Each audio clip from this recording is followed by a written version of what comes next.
Hi, I'm Greg Furch. I'm the art director on XCOM Enemy Unknown.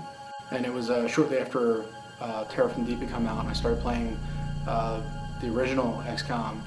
And the sheer terror that you felt when you'd send your guys out into the darkness and have them die.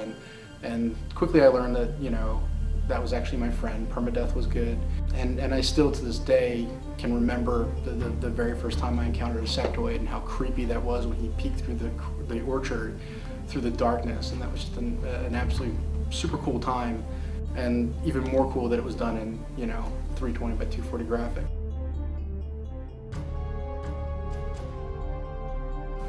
Yeah, so I mean, that's been one of the things, is to try and really maintain that mood and that tension and that feel. And I think a lot of that falls on the art and how we present ourselves and how we supply our part of the game. So that's been something that's really driven us to kind of keep that sort of mood when you're on missions, and to really make sure the player has that sort of sense of discovery and encounter and then conflict. XCOM, at least the initial characters, really played a stereotype, and even the art direction plays with a stereotype. If you've got, if somebody's, a bad guy, he's got a cape and shoulder pads, or he's got one or the other, or he's got horns, or we tried to look at those decisions that they made, and they've sort of been adopted by pop culture as, what a sectoid is. He's a little gray guy. These guys, they don't look like real soldiers. They look like,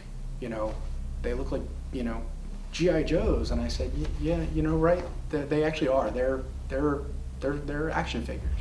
It was something that I knew internally, but I hadn't actually necessarily vocalized at that point. And when I was called out on it, to actually sit there and think about it for a second, go, yeah, no, that's absolutely correct. We are making action figures.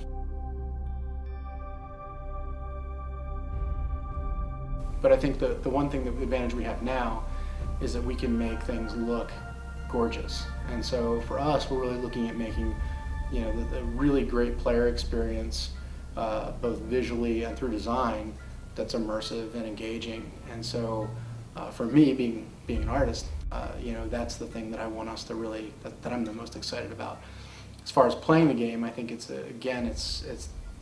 goes back to what I was just saying, is giving people a new choice in how they game and what they're going to play, and something that's slightly different than what people normally have.